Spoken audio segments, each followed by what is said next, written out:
الحمد لله وكفى وسلام على عباده الذين اصطفى أما بعد فأعوذ بالله من الشيطان الرجيم بسم الله الرحمن الرحيم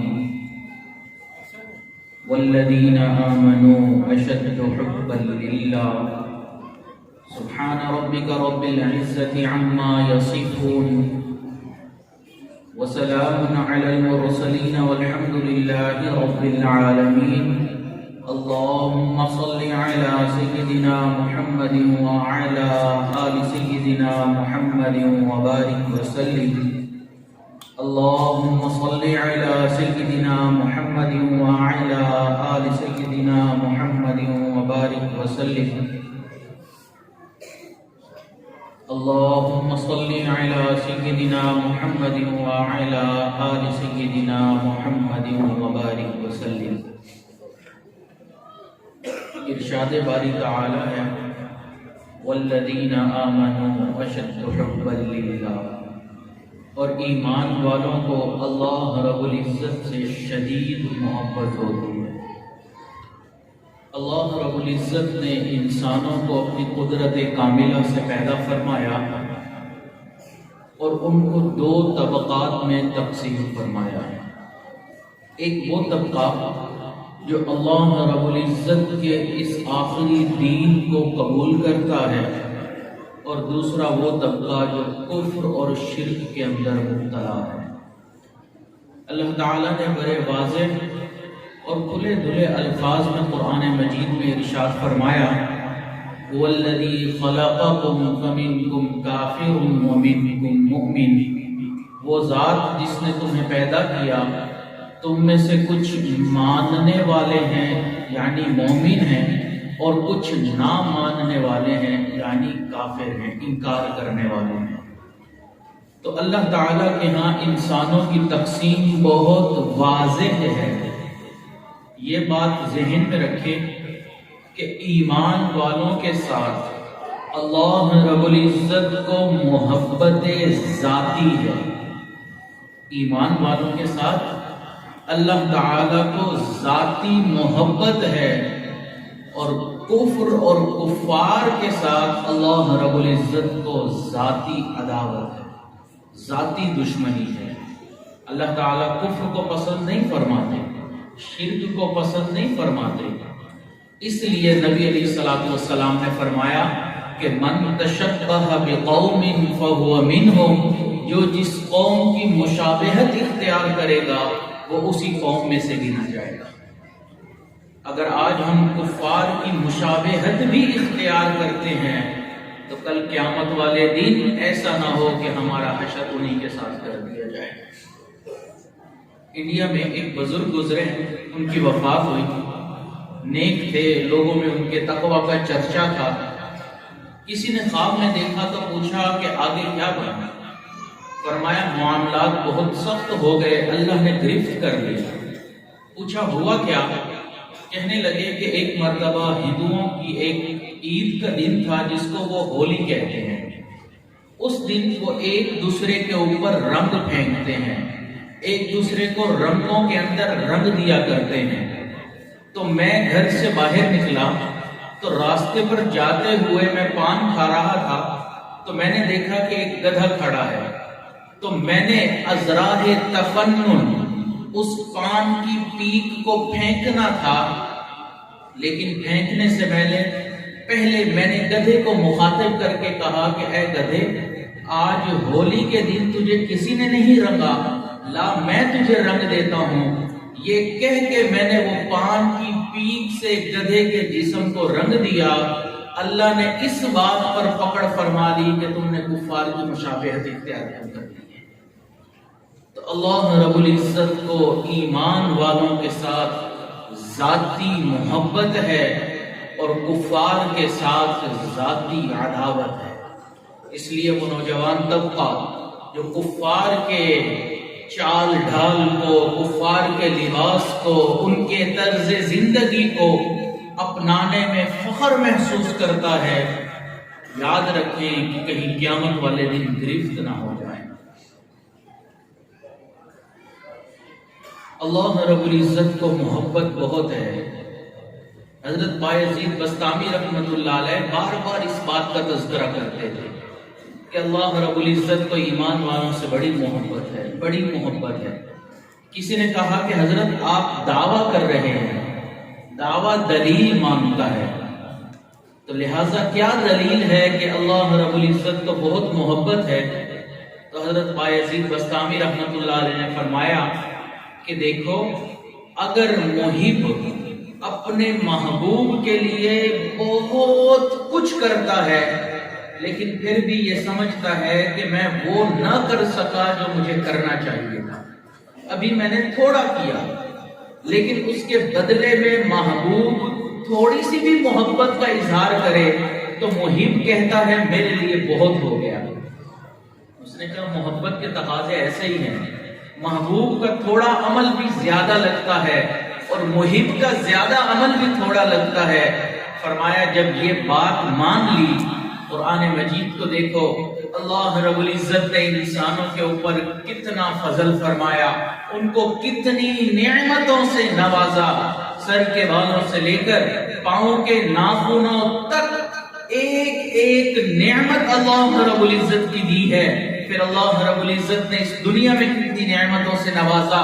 یہ سب کچھ دینے کے بعد اللہ تعالیٰ نے قرآن مجید میں فرمایا قُلْ مَتَاعُ الدُّنْيَا قَلِيلٌ، یہ جو دنیا کی متاع ہے یہ بہت تھوڑی ہے، اس کے بدلے میں جو محبوب تھے، انسان تھے، ایمان والے تھے، ان کی زندگی محدود، ان کا عمل محدود، ان کا ذکر محدود، لیکن اللہ تعالیٰ ان کے محدود عمل کے اوپر فرماتے ہیں وَالذَّاكِرِينَ اللَّهَ كَثِيرًا وَالذَّاكِرَاتِ، یہ ذکر کثرت کے ساتھ کرنے والے مرد اور خواتین آپ اندازہ لگائیں، اللہ نے اتنی نعمتوں سے نوازا، قلیل کا لفظ استعمال کیا، بدلے میں انسانوں نے تھوڑا سا ذکر کیا، اللہ نے اس کے اوپر کثیر کا لفظ استعمال فرمایا۔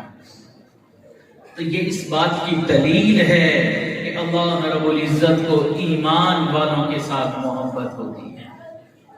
واللہ ولی المؤمنین، دوسری جگہ ارشاد فرمایا اللہ ولی الذین آمنوا، اللہ دوست ہیں ایمان والوں کے۔ اب اللہ تعالیٰ یہ بھی فرما سکتے تھے کہ ایمان والے میرے دوست ہیں، لیکن اللہ تعالیٰ نے نسبت تو اپنی طرف رکھا کہ میں رب ذوالجلال ایمان والوں کا دوست ہوں۔ یہ بہت بڑی بات ہے، بہت بڑی بشارت ہے۔ بادشاہ کسی غلام کو، چوڑے چمار کو اپنے دربار میں بلائے اور اس غلام سے یہ کہے کہ آج کے بعد تم میرے دوستوں میں شامل ہو، تو غلام کے لیے کتنی فخر کی بات ہے کہ میں بادشاہ کے دوستوں میں شامل ہو گیا۔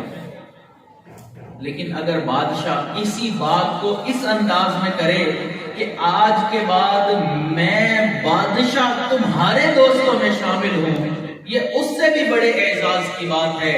ایک غلام کو بادشاہ کے ساتھ جو نسبت حاصل ہے، ہمیں تو وہ نسبت بھی اللہ رب العزت کے ساتھ حاصل نہیں۔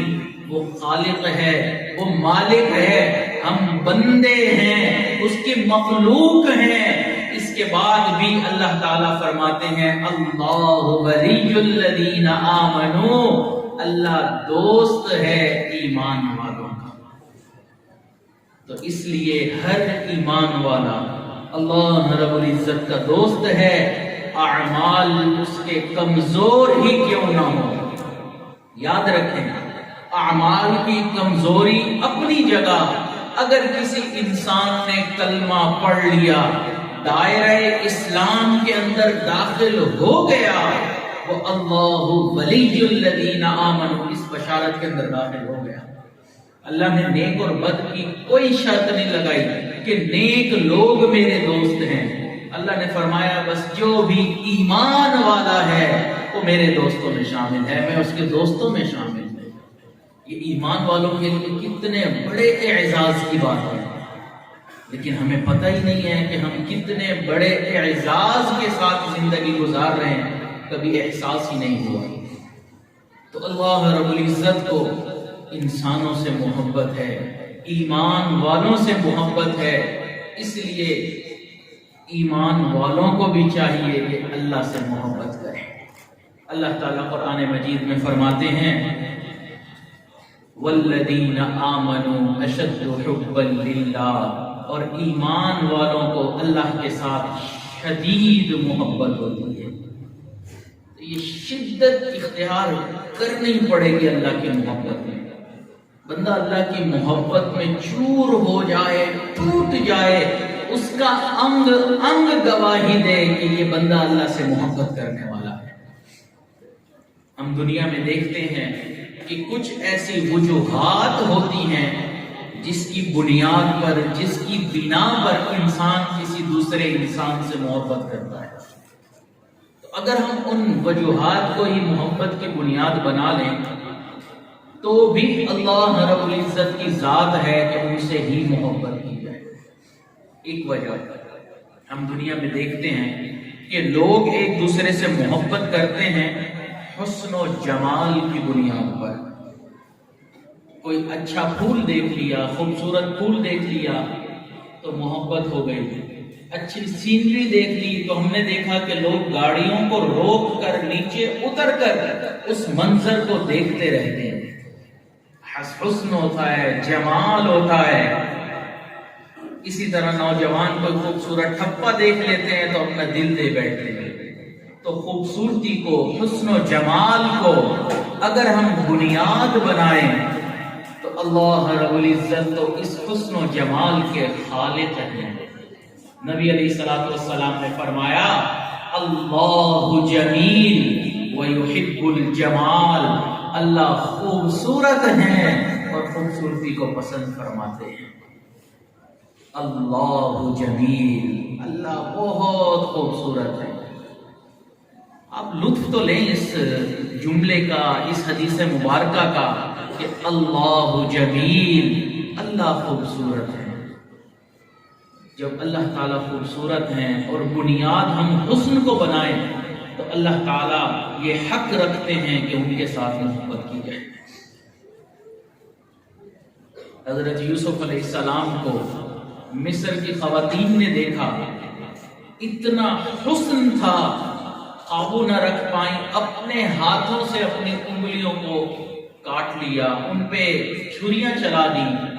اگر ایک دنیا کے انسان کو اللہ نے اتنا حسن دیا تو وہ خالق کائنات خود کتنے حسین و جمیل ہوں گے۔ حدیث مبارکہ میں ہے کہ جب جنتی جنت میں جائیں گے تو جنت میں موجود حور و غلمان کا حسن اتنا زیادہ ہوگا کہ یہ جنتی ان کے حسن کو دیکھتے رہیں گے، ٹک ٹکی باندھے دیکھتے رہیں گے، حتیٰ کہ اسی حالت میں 70 سال گزر جائیں گے۔ اتنا حسین چہرہ ہوگا حور و غلمان کا، ان کا حسن، خوبصورتی کہ جنتیوں کو اندازہ ہی نہیں ہوگا کہ 70 سال گزر گئے۔ پھر حدیث مبارکہ میں ہے پھر اللہ رب العزت ایمان والوں پر فضل فرمائیں گے، رحمت فرمائیں گے، ان کو اپنا دیدار کروائیں گے، اور وہ دیدار ایسا ہوگا جیسا انسان 14ویں کے چاند کو دیکھتا ہے۔ یہ دیدار بے جہت ہوگا، بے کیف ہوگا، بے شبہ ہوگا اور بے مثال ہوگا۔ جیسے چاند کو دیکھنے میں کوئی رکاوٹ نہیں ہوتی، اسی طرح اللہ رب العزت کا دیدار کرنے میں بھی اہل جنت کو کوئی رکاوٹ نہیں آئے گی۔ پھر اللہ رب العزت کا دیدار کریں گے، نور کی آندھی چلے گی۔ جیسے انسان اس دنیا میں اگر آندھی کے اندر کھڑا ہو جائے تو اس کے چہرے پر، لباس پر، پورے جسم پر مٹی کی ایک تہ آ جاتی ہے۔ اللہ رب العزت کا دیدار کرنے کی برکت سے جنتیوں کے چہروں پر خوبصورتی کا، نور کا، حسن و جمال کا ایسی تہ چڑھے گی کہ وہ لوٹ کر جب اپنے گھروں کو آئیں گے اتنے خوبصورت ہو چکیں گے کہ حور و غلمان 70 سال تک ٹکٹی کی باندھے ان کو دیکھتے رہیں گے۔ فقط اللہ کے دیدار سے اگر مخلوق کا حسن اتنا بڑھ جائے گا تو سوچے تو صحیح وہ اللہ رب العزت خود کتنے خوبصورت ہوں گے۔ تو اللہ جمیل، اللہ تعالی خوبصورت ہیں، خوبصورتی کو پسند فرماتے ہیں، اس لیے اللہ رب العزت کے ساتھ محبت کی جائے۔ وہ واحد اس کائنات میں ایسی ذات ہے کہ ویسی ذات نہ کوئی خالق نہ کوئی مالک، وہ ابد سے ہے، آحد شروع سے ہے، ابتدا سے ہے، انتہا تک رہے گی، کوئی اس کو فنا کرنے والا نہیں۔ جتنی محبت اس دنیا میں اللہ رب العزت کے ساتھ کی گئی، جتنا اس دنیا میں اللہ رب العزت کو چاہا گیا، جتنا اس کائنات کے اندر اللہ کے سامنے اپنی پیشانی کو ٹکایا گیا، جتنا اللہ رب العزت کو تنہائیوں میں پکارا گیا، جتنا اللہ رب العزت کے سامنے اپنے دکھوں کو، دردوں کو سنایا گیا، جتنا اللہ رب العزت کے سامنے دامن پھیلائے گئے، جتنا اللہ رب العزت کے سامنے دلوں کے حالات رکھے گئے، جتنا اللہ رب العزت کے نام پر انسانوں نے اپنی جانوں کے نذرانے پیش کیے، کائنات میں کوئی دوسری ذات نہیں ہے، یہ فقط اللہ رب العزت کی ذات ہے۔ اللہ رب العزت سے انسان محبت کرے تو اگر ہم حسن و جمال کو بنیاد بناتے ہیں تو اللہ رب العزت سے زیادہ حسین ذات کسی اور کی نہیں ہے۔ پھر ہم دنیا میں دیکھتے ہیں کہ لوگ فضل و کمال کو بنیاد بناتے ہیں۔ آپ نے دیکھا ہوگا کہ اگر کوئی انسان اچھی کرکٹ کھیلتا ہے تو لوگ اس کو اپنا دل دے بیٹھتے ہیں، کوئی اچھا فٹ بالر ہے تو لوگ اس پر فریفتہ ہو جاتے ہیں، کوئی اچھا لکھاری ہے اس کو بھی اس کے چند فین مل جاتے ہیں، کوئی اچھا بولنے والا ہے تو اس کو سماعت کرنے والے بھی کچھ لوگ دیوانے مل جاتے ہیں۔ تو فضل و کمال کی بنیاد پر اللہ رب العزت اگر ہم بنیاد بنائے کہ فضل و کمال کی بنیاد پر محبت کرتے ہیں، اللہ سے زیادہ فضل و کمال کس کے پاس ہے؟ آپ دیکھیں ہم لوگوں نے خلیفہ اول حضرت سیدنا صدیق اکبر کو نہیں دیکھا، ہم نے خلیفہ ثانی حضرت عمر فاروق رضی اللہ تعالیٰ عنہ کو نہیں دیکھا، ہم نے خلیفہ ثالث حضرت عثمان رضی اللہ تعالیٰ عنہ کو نہیں دیکھا، خلیفہ چہارم حضرت علی المرتضیٰ کو نہیں دیکھا رضی اللہ تعالی عنہم، لیکن اپنے بڑوں سے ان کے واقعات سنے، ان کے فضل و کمال کی باتیں سنی، دل میں ایسی محبت پیدا ہو گئی کہ ویسی محبت کوئی بیٹا اپنے باپ سے نہ کرے، کوئی بیٹی اپنی ماں سے نہ کرے۔ اگر فضل و کمال کی بنیاد پر محبت کی جائے تو اللہ رب العزت سے زیادہ فضل و کمال کس کے اندر ہے؟ ہم ہوئے، تم ہوئے کہ میر ہوئے، اسی کی زلفوں کے سب اسیر ہوئے۔ آپ اندازہ لگائیں، اللہ رب العزت فرماتے ہیں قرآن مجید میں قُلْ لَوْ كَانَ الْبَحْرُ مِدَادًا لِكَلِمَاتِ رَبِّي لَنَفِدَ الْبَحْرُ قَبْلَ أَن تَنفَدَ كَلِمَاتُ رَبِّي وَلَوْ جِئْنَا بِمِثْلِهِ مَدَدًا، کہ زمین کے اندر جتنے سمندر ہیں یہ سیاہی بن جائیں، جتنے درخت ہیں یہ قلم بن جائیں، اللہ رب العزت کی تعریفیں لکھنا شروع کر دیں، ایک وقت آئے گا کہ یہ سمندروں کی سیاہی ختم ہو جائے گی، یہ قلم ٹوٹ جائیں گے، اللہ کی تعریفیں ختم نہیں ہوں گی۔ اور دوسری جگہ اللہ تعالیٰ ارشاد فرماتے ہیں وَلَوْ أَنَّمَا فِي الْأَرْضِ مِن شَجَرَةٍ أَقْلَامٌ وَالْبَحْرُ يَمُدُّهُ مِن بَعْدِهِ سَبْعَةُ أَبْحُرٍ مَا نَفِدَتْ كَلِمَاتُ اللَّهِ، کہ زمین کے اندر جتنے سمندر ہیں ان جیسے 7 اور سمندروں کو ملا لیا جائے، اللہ کی تعریفیں لکھنی شروع کر دی جائیں، سب سیاہیاں ختم ہو جائیں گی، اللہ کی تعریفیں ختم نہیں ہوتی۔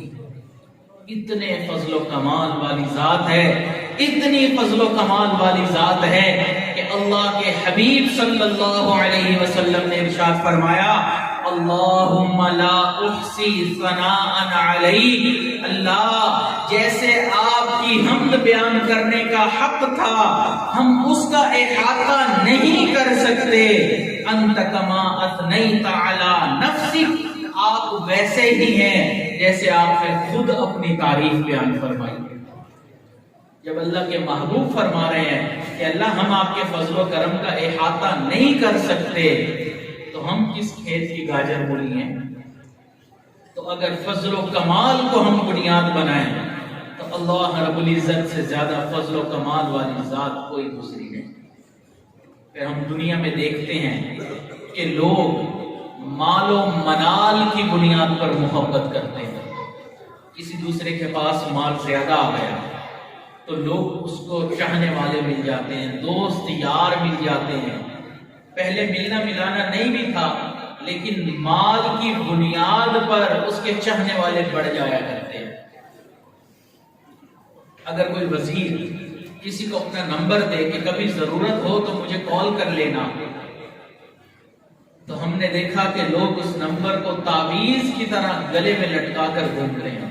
میرا تعلق فلاں وزیر کے ساتھ ہے، میرا تعلق فلاں MNA کے ساتھ ہے، میرا تعلق فلاں کے ساتھ ہے، فلاں کے ساتھ ہے۔ اگر دنیا کے اندر کسی کے پاس مال و منال آ جائے، لوگ تعلق پیش کرتے ہیں، کہتے ہیں کہ ہمارا تعلق ہے، ہمارا ان کے گھر آنا جانا ہے۔ تو مال کی بنیاد پر اگر محبت کی جاتی ہے تو ہم دیکھتے ہیں کہ اللہ تعالیٰ قرآن مجید میں فرماتے ہیں، وَلِلَّهِ خَزَائِنُ السَّمَاوَاتِ وَالْأَرْضِ، زمین و آسمان کے تمام خزانے اللہ رب العزت کے قبضہ قدرت میں ہیں۔ انسانوں کے پاس کتنا مال ہوگا؟ تھوڑا۔ اللہ رب العزت کے پاس کتنا ہے ہم شمار بھی نہیں کر سکتے۔ وہ خالق ہیں، وہ مالک ہیں۔ اگر کسی وزیر سے تعلق جڑ جائے، اس سے محبت ہو جائے، لوگ فخر کرتے ہیں، تو جن کو اللہ سے محبت ہو جائے ان کے پھر عالم کیا ہوگا؟ تو اس لیے اگر ہم مال و منال کو بنیاد بناتے ہیں تو اللہ رب العزت یہ حق رکھتے ہیں کہ ان کے ساتھ محبت کی جائے۔ پھر ہم دنیا میں دیکھتے ہیں کہ لوگ احسان کی بنیاد پر محبت کرتے ہیں۔ کسی دوسرے پر کسی انسان نے احسان کر دیا تو وہ اس کے احسان کو مانتا ہے، اپنی اولاد کو وصیت کر کے جاتا ہے کہ بیٹا فلاں آدمی نے میرے اوپر احسان کیا تھا، اس کے ساتھ اچھا سلوک کرنا۔ ہم نے جانوروں کو بھی دیکھا ہے، کوئی انسان ان کے ساتھ احسان والا معاملہ کر دے، ان کو کھانا کھلا دے، روٹی کھلا دے، ان کے سامنے پانی کو رکھ دے، وہ جانور بھی احسان مند ہو جایا کرتا ہے۔ انسان تو پھر انسان ہے، اس لیے کہا انسان عبد الاحسان، انسان احسان کرنے والے کا غلام ہوا کرتا ہے۔ اگر ہم احسان کو بنیاد بناتے ہیں تو اللہ رب العزت یہ حق رکھتے ہیں کہ ان کے ساتھ محبت کی جائے۔ اللہ کے ہمارے اوپر اتنے احسان ہیں، اتنے احسان ہیں کہ ہم سر کے بالوں سے لے کر پاؤں کے ناخنوں تک اللہ کے احسانوں میں ڈوبے ہوئے ہیں۔ ہماری جو پہلی نسل گزر چکی وہ بھی اللہ کے احسانوں میں ڈوبی ہوئی تھی، قیامت تک آنے والی نسل اللہ کے احسانوں میں ڈوبی ہوگی۔ اگر اللہ کے احسان اتنے ہیں تو حق ہے کہ اللہ سے محبت کی جائے۔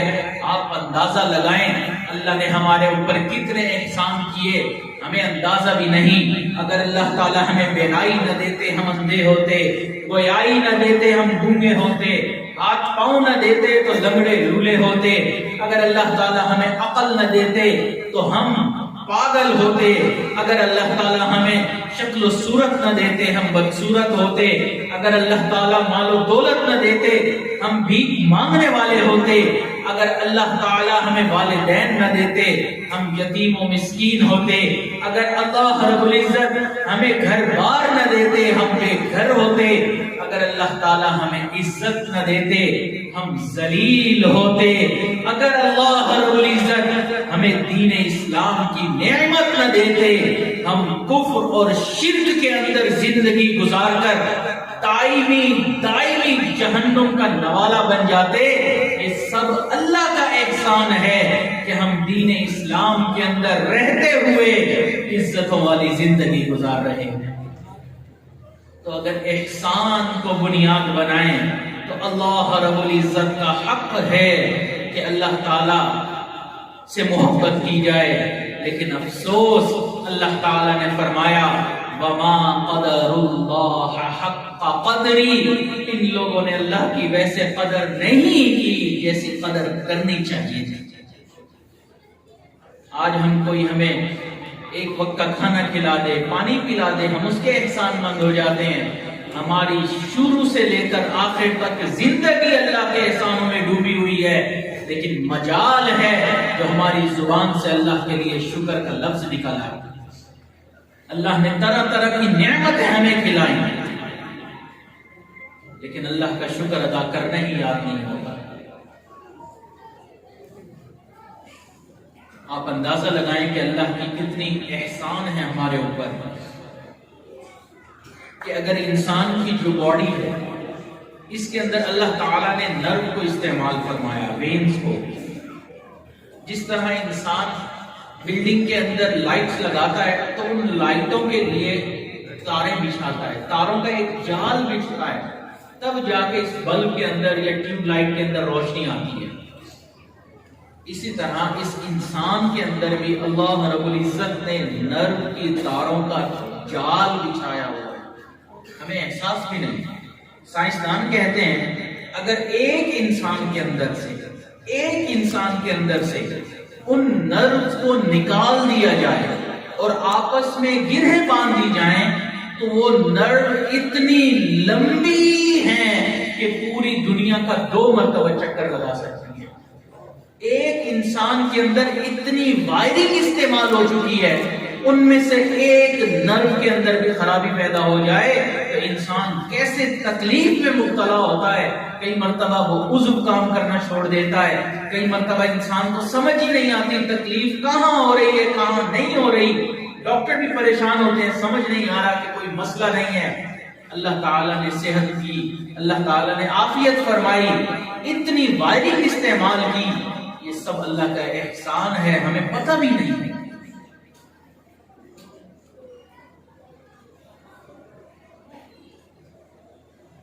حضرت والد صاحب ایک واقعہ بیان فرماتے ہیں کہ ایک شخص کا ایکسیڈنٹ ہو گیا۔ اب ایکسیڈنٹ کے اندر کوئی شیشے کا ٹکڑا لگا یا کوئی چیز لگی تو اس کی یہ جو پلکوں والا حصہ ہے یہ کٹ گیا، تو آنکھ کے اوپر سے یہ کیا کہتے ہیں آپ کی زبان میں، بہرحال پلکوں کا یہ حصہ کٹ گیا۔ تو اب کٹنے کی وجہ سے اب کوئی اور حل تو نہیں تھا، لیکن تھوڑی دیر کے بعد اس کو چبھن محسوس ہوئی، تو بڑا حیران ہوا، تو اس نے اپنے کپڑے کو یا تولیوں کو گیلا کیا اور آنکھ کے اوپر پھیر دیا، چبھن ختم ہو گئی۔ تھوڑی دیر کے بعد دوبارہ چبھن ہوئی، دوبارہ اسی طرح معاملہ چلتا رہا۔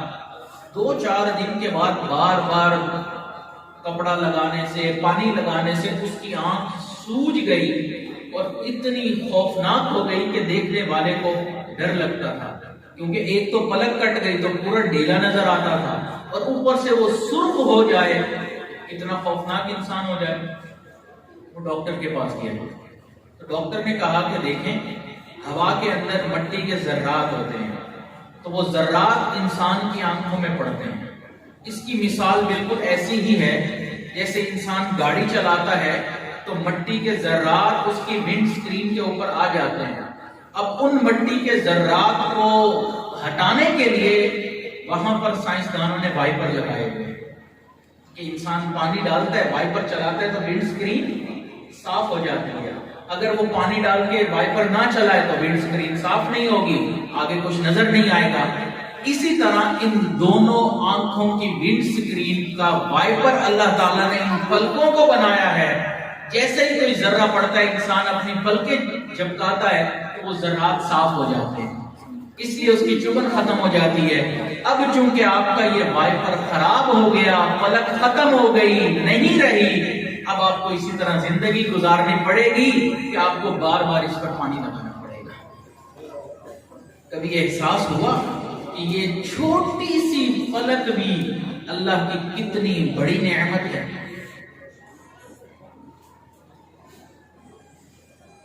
اللہ تعالیٰ کا حق ہے نا کہ اللہ سے محبت کی جائے.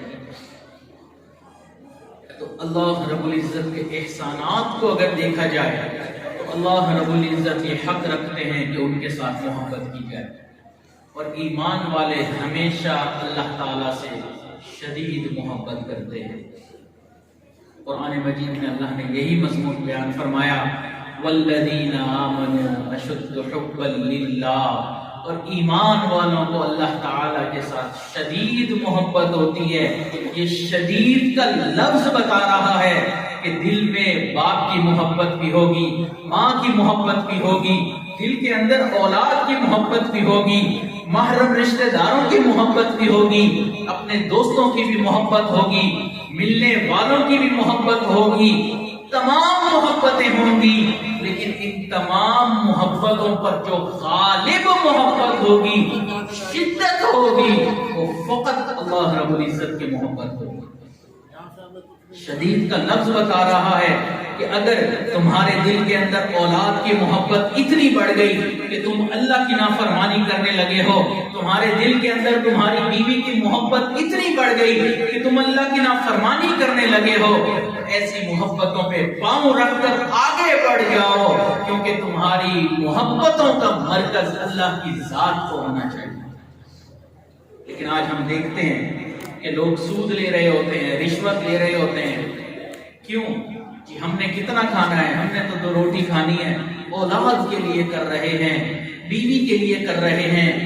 اگر اس کا مطلب یہ ہے کہ اولاد کی بیوی کی محبت زیادہ ہے, کیونکہ ان چیزوں سے اللہ نے منع فرمایا ہوا ہے, تو اللہ سے محبت کا کیا مطلب کہ کوئی ایسا عمل آ جائے کہ انسان کے سامنے 2 راستے ہوں, ایک شیطان کا, ایک رحمان کا, تو انسان ہمیشہ رحمان والے فاصل راستے کو چنے. یہی اللہ کی محبت ہے. اللہ والوں کو یہی تو محبت ہوتی ہے اللہ تعالیٰ سے. وہ کوئی انوکھے تو نہیں ہوتے, ان کو کوئی پر تو نہیں لگے ہوتے, لیکن وہ ہمیشہ اپنے دل کے اندر اللہ کی محبت کو غالب رکھتے ہیں.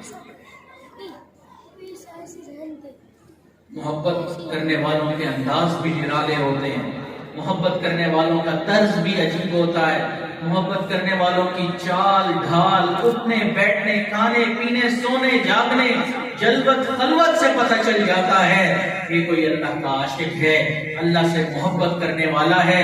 وہ لوگ اللہ کے نام پر جان قربان کرنا جانتے ہیں. کتابوں میں ایک واقعہ لکھا ہے کہ 2 تابعی تھے, ان کو عیسائی بادشاہ نے پکڑ لیا. تو اس بادشاہ کے جو جرنیل تھے انہوں نے مشورہ دیا کہ بادشاہ سلامت, ان دونوں کے چہروں سے, پیشانی سے بہادری ٹپکتی ہے, پتہ چلتا ہے کہ یہ دونوں بہت بہادر ہیں. تو چاہیے جائے گا کہ آپ ان کو قتل کروائیں. آپ کوشش کریں کہ یہ آپ کا مذہب نصرانیت قبول کر لیں, عیسائیت قبول کر لیں. اگر یہ دونوں آپ کی فوج کے جنرل بن گئے تو آپ کو بہت فائدہ ہوگا. اب جب بادشاہ نے یہ سنا تو اس نے سوچا کہ اب ان دونوں کو کس طرح مائل کرنا.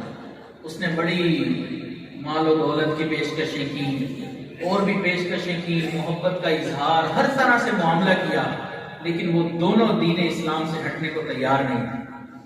حتیٰ کہ بادشاہ کو ایک دن غصہ آیا, اس نے کہا محبتیں بہت ہو گئی, اب ان کے ساتھ ذرا غصے والا ہاتھ رکھنا پڑے گا.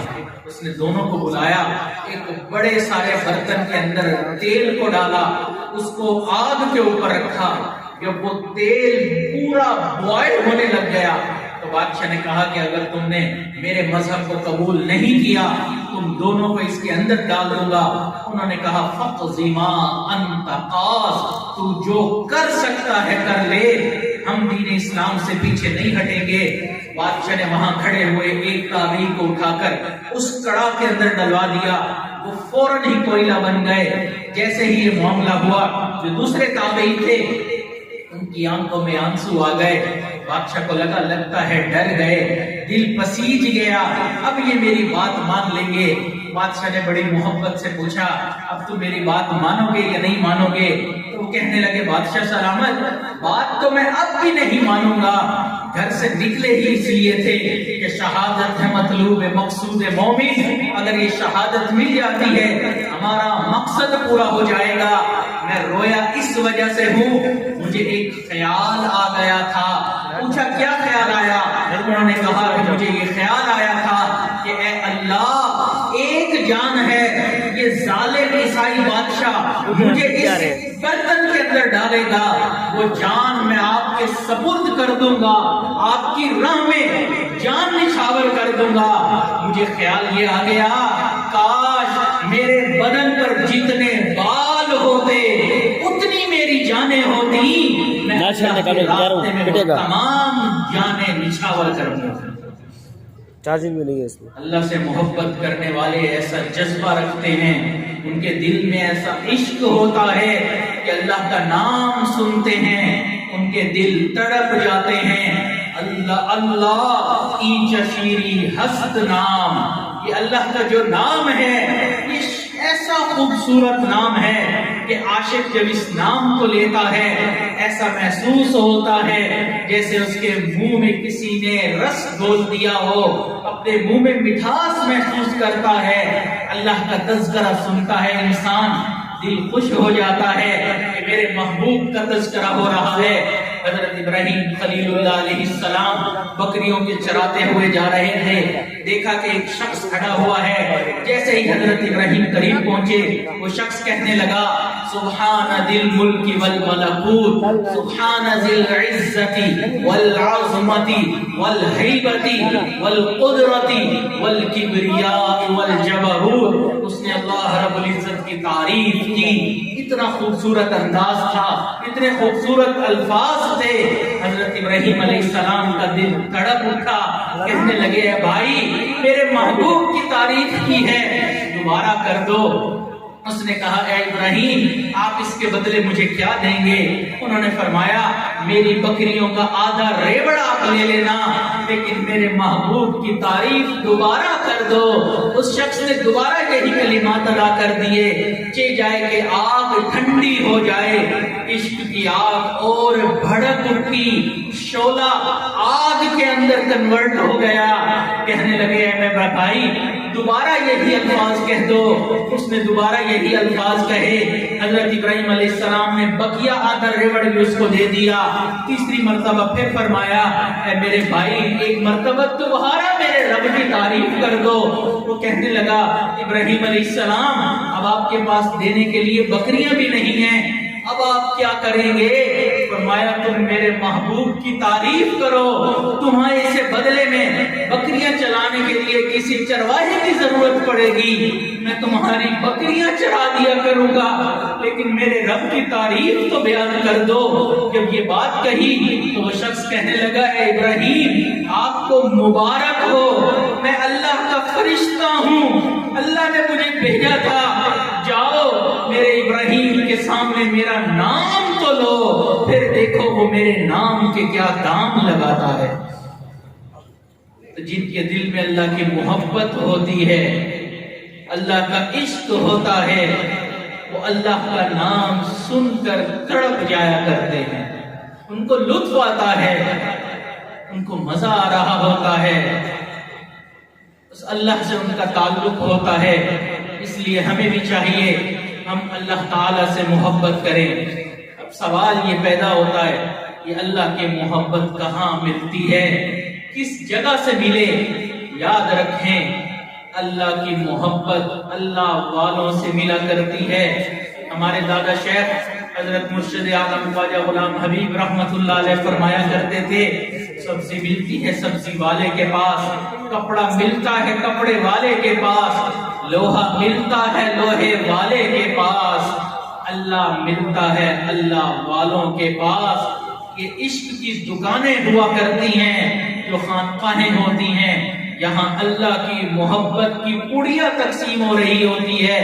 حضرت مولانا فضل الرحمان گنج مراد آبادی رحمت اللہ علیہ نے حضرت مولانا محمد علی مونگیری رحمت اللہ علیہ سے پوچھا، مولانا آپ نے کبھی عشق کی دکان بھی دیکھی ہے؟ تو تھوڑی دیر خاموش رہے، فرمانے لگے حضرت زندگی میں عشق کی 2 دکانیں دیکھی، ایک شاہ آفاق رحمت اللہ علیہ کی، سلسلہ عالیہ نقشبندیہ کے بڑے بزرگ تھے، اور دوسری شاہ غلام علی مجددی رحمت اللہ علیہ کی۔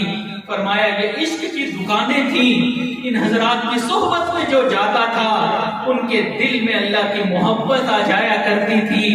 تو محبت کرنے والوں کے ساتھ بیٹھیے، وقت گزاریے، دل میں لازمی اللہ کی محبت آئے گی۔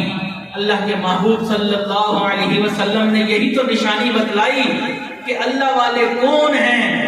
فرمایا جس کے چہرے کو دیکھ کر تمہیں اللہ کی یاد آئے، جس کی صحبت میں بیٹھنے سے دنیا کی بجائے آخرت کی طرف دھیان لگ جائے، وہی تو اللہ والا ہوا کرتا ہے، اسی سے تو اللہ کی محبت ملا کرتی ہے، وہی تو تمہارے دلوں میں اللہ کے عشق کی آگ کو بھڑکائے گا۔ وقت ہے کہ وقت ختم ہونے سے پہلے ہم ان اللہ والوں سے رابطہ جوڑ لیں، تعلق کو جوڑ لیں، تاکہ اللہ تعالی ہمارے دلوں میں اپنی محبت کو پیدا فرمائیں۔ یاد رکھیں اس زندگی کے اوپر تو حسرت ہے جس زندگی میں اللہ کی محبت نہیں۔ اللہ کی محبت کے بغیر بھی کوئی زندگی ہے؟ محبت ہی تو محبت ہونی چاہیے۔